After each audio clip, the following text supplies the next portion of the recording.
Magandang umaga, hapon, gabi po ulit sa inyong mga boss. Ngayong araw nga ay kinausap ko si Mrs. at sabi ko nga sa kanya ay may titingnan akong pyesa. Ginoo, magandang balita. At kung magugustuhan ko ay kukunin na rin namin. Samahan niya na nga rin ako dahil nakamotor naman.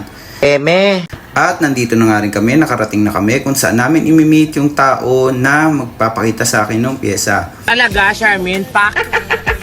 At ito na nga yung pyesa na sinasabi ko, Hindi, wow. Gago! yung frame ng bike. Dahil meron akong bubuuin na bike ngayon. At ayan na nga, nagkabayaran na kami ni Kuya. At uuwi na rin naman kami. At happy nga yung asawa ko dyan dahil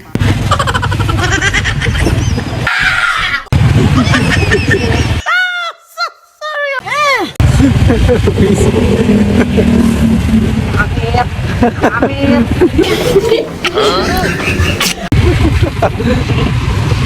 ito nga at nakauwi na rin naman kami. Ang gagawin ko ay titimbangin ko na lang din muna tong frame na to.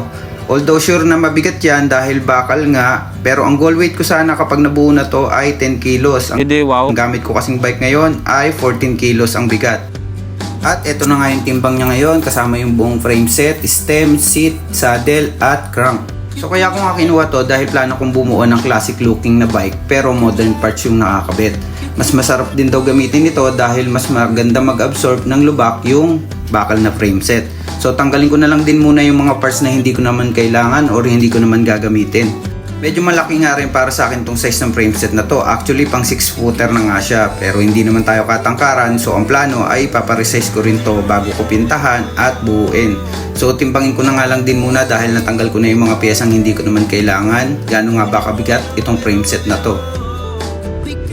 So ito na nga yung naging timbang niya, 3785. I-less natin doon sa timbang niya kanina, 5590. So hanggang dito na lang po muna mga boss. Ang susunod po nating video ay dadaling ko na siya doon sa nagre-resize ng frame sa Anabu, Imus, Cavite. Maraming salamat po sa lahat ng nanood.